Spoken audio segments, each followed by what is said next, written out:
नमस्कार। The deep dive में आपका स्वागत है।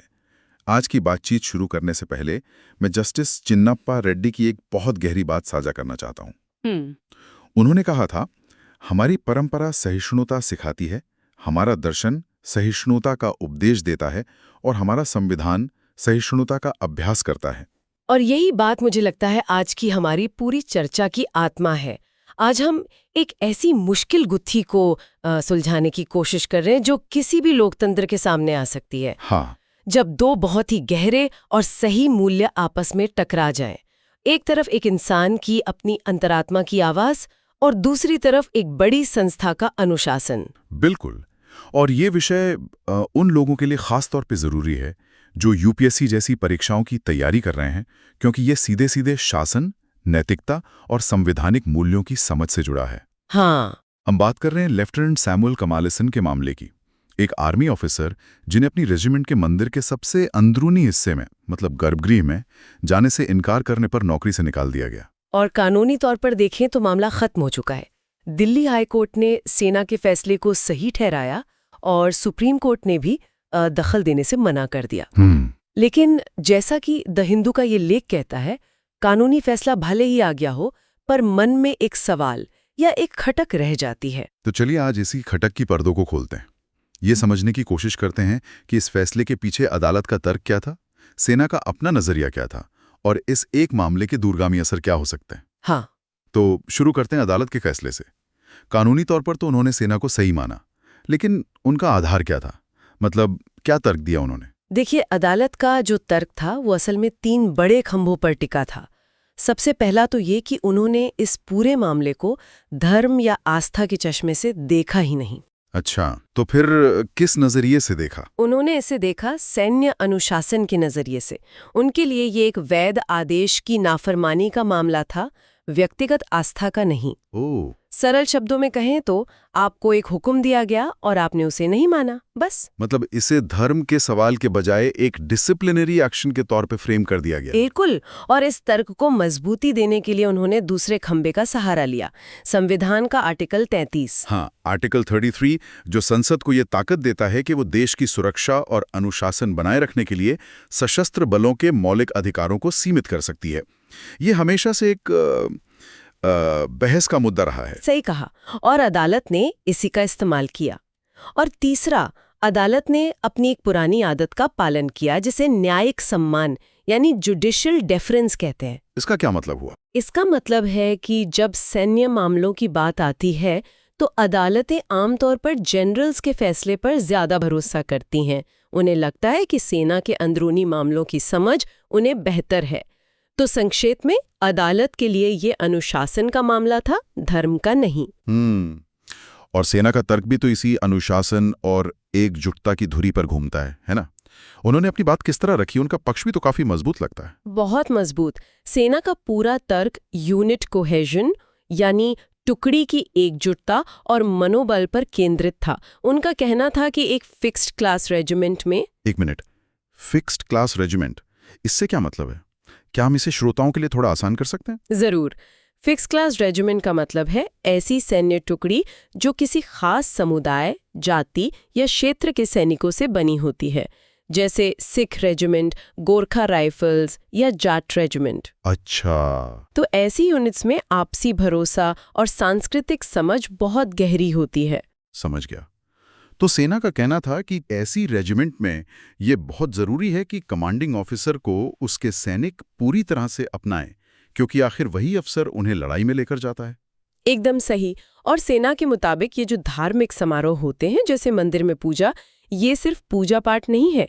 ये सैनिकों के साथ एक मजबूत भावनात्मक बंधन बनाने और उनका मनोबल बढ़ाने का एक तरीका है। एक तरह की टीम बिल्डिंग एक्सरसाइज? हाँ, कह सकते हैं। तो सेना ने लेफ्टिनेंट कमालेसन के इस कदम को, चाहे वो कितना भी सम्मानजनक क्यों ना हो, खुद को सैनिकों से दूर करने की कोशिश के तौर पर देखा। लेकिन यहीं पर एक बड़ा सवाल खड़ा होता है, क्या एकजुटता का मतलब एकरूपता है? क्या वाकई एक अफसर के मंदिर के अंदरूनी हिस्से में न जाने से पूरी यूनिट का मनोबल टूट जाता, जैसा कि सेना को डर था? नहीं, क्योंकि स्रोत तो कुछ और ही कहानी बताता है। और यही इस मामले का सबसे दिलचस्प और दुखद पहलू है। अगर ये सीधी सीधी नाफरमानी का मामला होता तो शायद इतनी बहस ही नहीं होती। लेकिन लेफ्टिनेंट कमालिसन का व्यवहार देखिए। वो परेड में शामिल हुए, उन्होंने सारे रीति रिवाजों का सम्मान किया, जूते उतारे, पगड़ी बांधी और पूजा के दौरान अपने सैनिकों के साथ बाहर खड़े रहे। उनकी एकमात्र आपत्ति सिर्फ गर्भगृह में यानी मूर्ति के सामने जाने को लेकर थी, और ये कोई मनमानी जिद नहीं थी, है ना? बिल्कुल नहीं। लेख बताता है कि कई प्रोटेस्टेंट ईसाइयों के लिए ये उनके आस्था का एक बहुत ही अहम और सैद्धांतिक मुद्दा है। उनकी आपत्ति अवज्ञा से नहीं बल्कि अपनी अंतरात्मा की आवाज से निकली थी। तो उन्होंने यूनिट से खुद को अलग नहीं किया? नहीं, बल्कि अपनी धार्मिक आस्था की एक सीमा का सम्मान करने का अनुरोध किया। मुझे स्रोत में दी गई चैरियट्स ऑफ फायर फिल्म वाली बात बहुत दमदार लगी। एरिक लिडल की कहानी। हाँ, बहुत शक्तिशाली उदाहरण है वो। जो एक बहुत पक्के ईसाई थे और उन्होंने ओलंपिक में रविवार को दौड़ने से मना कर दिया था क्योंकि ये उनके लिए प्रार्थना का दिन था।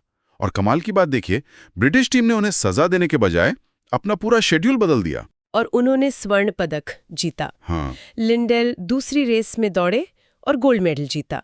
किसी का करियर खत्म नहीं हुआ, टीम का मनोबल नहीं टूटा, बल्कि एक छोटे से समायोजन ने, एक छोटे से लचीलेपन ने एक खिलाड़ी की अंतरात्मा और टीम की भावना दोनों का सम्मान किया। बिल्कुल। सवाल यही उठता है कि अगर एक ओलंपिक टीम इतना लचीलापन दिखा सकती है तो हमारी सेना जैसी महान संस्था क्यों नहीं? यही तो सवाल है। तो जब हम इन सब दलीलों को एक साथ देखते हैं, अदालत की, सेना की और उस अफसर की, तो इसका बड़ा मतलब क्या निकलता है?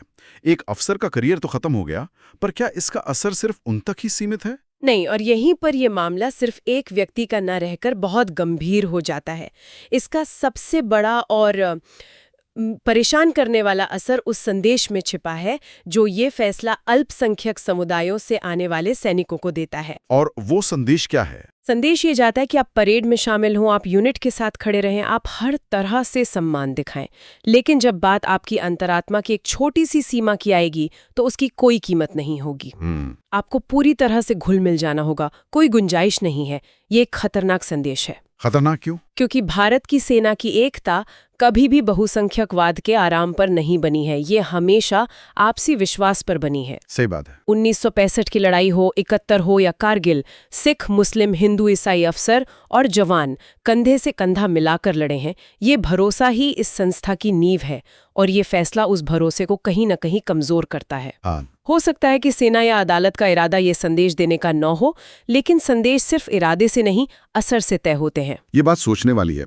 वैसे स्रोत ये भी कहता है कि अदालतें आमतौर पर सैन्य मामलों से दूर रहती हैं, लेकिन हमेशा नहीं। आपने शुरू में न्यायिक सम्मान की बात की थी, पर क्या अदालतें हमेशा ही सेना के फैसलों को जस का तस मान लेती हैं? नहीं, ऐसा बिल्कुल नहीं है। ये सच है कि अदालतें सैन्य मामलों में दखल देने से बचती हैं, क्योंकि उनके पास युद्ध नीति या सेना के अनुशासन को परखने की विशेषज्ञता नहीं होती। लेकिन इतिहास गवाह है कि जब भी मौलिक अधिकारों का बड़ा सवाल आया है, अदालतों ने दखल दिया है। इसका कोई बड़ा उदाहरण है हमारे पास? सबसे बड़ा उदाहरण तो महिला अधिकारियों को स्थायी कमीशन देने का मामला है। सुप्रीम कोर्ट ने सेना की सालों पुरानी प्रथा को बदलने के लिए मजबूर किया और कहा कि लैंगिक भेदभाव नहीं चलेगा। हाँ, वो तो एक ऐतिहासिक फैसला था। बिल्कुल। इसके अलावा भर्ती के नियमों में, पेंशन में और प्रमोशन की नीतियों में भी अदालतों ने कई बार हस्तक्षेप किया है। तो ये कहना कि वो कर नहीं सकती, ये गलत होगा। तो इस मामले में अदालत और क्या कर सकती थी? मतलब कोई और रास्ता था? हाँ, एक बहुत ही महत्वपूर्ण सिद्धांत है जिसका इस्तेमाल अदालत कर सकती थी। उसे कहते हैं आनुपातिकता का परीक्षण, यानी टेस्ट ऑफ प्रोपोर्शनैलिटी। ये आनुपातिकता का परीक्षण क्या होता है? जरा सरल भाषा में समझाएंगी? जरूर। सरल भाषा में कहें तो अदालत यह देखती है कि क्या मच्छर मारने के लिए तोप का इस्तेमाल तो नहीं किया गया। अच्छा। क्या जो सजा दी गई वो किए गए अपराध के अनुपात में थी? इस मामले में अपराध क्या था? एक अफसर का अपनी धार्मिक आस्था के कारण मंदिर के एक हिस्से में न जाना। और सजा क्या थी? नौकरी से बर्खास्तगी। हाँ, तो अदालत ये सवाल पूछ सकती थी कि क्या बर्खास्तगी ही एकमात्र रास्ता था? क्या कोई और हल्का उपाय जैसे एक चेतावनी या काउंसलिंग, अनुशासन भी बनाए रखता और अफसर के अंतरात्मा का सम्मान भी करता? मतलब सजा और जुर्म के बीच एक संतुलन देखना। बिल्कुल। और हमारे पास इसका एक शानदार उदाहरण भी है, बिजॉय इमैनुअल बनाम केरल राज्य का मामला। हाँ, जहाँ यहोवा के साक्षी समुदाय के बच्चों को स्कूल से निकाल दिया गया था क्योंकि वे राष्ट्रगान गाते नहीं थे। हालांकि उसके सम्मान में चुपचाप खड़े रहते थे। हाँ। और सुप्रीम कोर्ट ने उन बच्चों को सुरक्षा दी। और जानते हैं उस फैसले में सबसे खूबसूरत बात किसने लिखी थी? किसने? जस्टिस चिन्नप्पा रेड्डी ने। अरे वाह! वही बात जिससे हमने आज की चर्चा शुरू की थी। हमारी परंपरा सहिष्णुता सिखाती है, हमारा संविधान सहिष्णुता का अभ्यास करता है। ये मामला उसी सहिष्णुता के सिद्धांत की एक गूंज है। ये तो वही जस्टिस रेड्डी हैं, तो सहिष्णुता का ये सिद्धांत उनके फैसलों में बार बार दिखता है। लेकिन इस पूरी कहानी में जो बात मुझे सबसे ज्यादा परेशान कर रही है वो ये है कि ये मामला कोर्ट तक पहुंचा ही क्यों। और आपने बिल्कुल नब्ज पर हाथ रखा है। यही इस पूरे प्रकरण का सबसे दुखद पहलू है। ये मामला अदालत के फैसले से भी बड़ी एक संस्थागत विफलता को दिखाता है। संस्थागत विफलता? हाँ, ये एक ऐसी समस्या थी जिसे सेना का वरिष्ठ नेतृत्व एक बातचीत से, एक निर्देश से या एक छोटे से समझदारी भरे समायोजन से आसानी से सुलझा सकता था। तो क्या हम इसे एक तरह की लीडरशिप की विफलता कह सकते हैं? इसे नेतृत्व के स्तर पर एक मौका चूक जाने जैसा कहा जा सकता है। बजाय इसके कि मामले को रेजिमेंट की चारदीवारी के अंदर ही सुलझा लिया जाता, मामला बढ़ता गया, दोनों पक्ष अपनी अपनी बात पर अड़ गए और अदालत एक जंग का मैदान बन गई। जबकि इसे टाला जा सकता था। बिल्कुल टाला जा सकता था। लेख में ड्रेफस मामले की एक चेतावनी का भी जिक्र है। वो क्या था? ड्रेफस मामला फ्रांस के इतिहास का एक बहुत ही शर्मनाक अध्याय है, जहां एल्फ्रेड ड्रेफस नाम के एक यहूदी सैन्य अफसर पर देशद्रोह का झूठा आरोप लगाकर उसे फंसा दिया गया था। ये मामला इस बात की एक चेतावनी है कि कैसे दुनिया की सबसे मजबूत और सम्मानित संस्थाएं भी कभी-कभी धीरे-धीरे कट्टरता और पूर्वाग्रह का शिकार हो सकती हैं। जब नियम और परंपराएं अपनी आत्मा खोकर सिर्फ कठोर रस्में बन जाती हैं, तब संस्थाएं अपनी नैतिक ताकत खोने लगती हैं। और भारतीय सेना का सम्मान इसीलिए है क्योंकि वो हमेशा इन चीजों से ऊपर उठी है। बिल्कुल। एक बहुत बड़ी चेतावनी है कि कैसे नियम और परंपराएं कभी-कभी अपनी आत्मा खो देती हैं। सोचने वाली बात है। तो इस पूरी चर्चा का सार क्या है? हम इस कमालेसन मामले से क्या सीख सकते हैं? सबक बहुत सरल लेकिन गहरा है। जब कर्तव्य और अंतरात्मा आमने सामने खड़े हों, तो असली परीक्षा किसी एक को दूसरे पर चुनने की नहीं होती। असली परीक्षा दोनों के साथ रहने का रास्ता खोजने की होती है। एक छोटा सा लचीलापन, एक छोटा सा समायोजन यहाँ पर विश्वास को और मजबूत कर सकता था। ये भारतीय सेना के उसी समावेशी संदेश को और बल देता जिसकी दुनिया मिसाल देती है। और शायद यही जस्टिस रेड्डी के शब्दों का असली मतलब है। उन्होंने कहा था कि हम प्रथा का सम्मान एक रूपता को मजबूत करके नहीं करते, बल्कि ये समझकर करते हैं कि कब एक रूपता को मजबूत करने की जरूरत नहीं है। बिल्कुल, यही इस मामले का असली सार है। कहाँ लकीर खींचनी है, यह जानना ही असली बुद्धिमानी है। यह एक बहुत ही गहरा विचार है जिस पर हम सबको सोचना चाहिए। और अपने श्रोताओं के लिए हम एक अंतिम सवाल छोड़कर जा रहे हैं। भारत जैसे विविधता से भरे देश में हमारी बड़ी संस्थाएं, चाहे वो सेना हो, न्यायपालिका हो या सिविल सेवा, अनुशासन के लिए जरूरी एक रूपता और एक समावेशी समाज के लिए जरूरी लचीलेपन के बीच की बारीक रेखा को कैसे खींचती हैं? ये संतुलन आखिर कहाँ मिलता है? ये एक ऐसा सवाल है जिसका जवाब हमारे देश के भविष्य के लिए बहुत मायने रखता है। और यूपीएससी की तैयारी करने वालों के लिए ये केस स्टडी नैतिकता यानी एथिक्स, शासन, गवर्नेंस और भारतीय समाज के पेपर के लिए बहुत महत्वपूर्ण हो सकती है।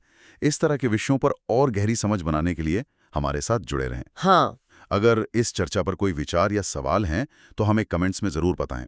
इस विश्लेषण को लाइक और सब्सक्राइब करना ना भूलें। अगली बार फिर मिलेंगे एक और गहरी पड़ताल के साथ। धन्यवाद।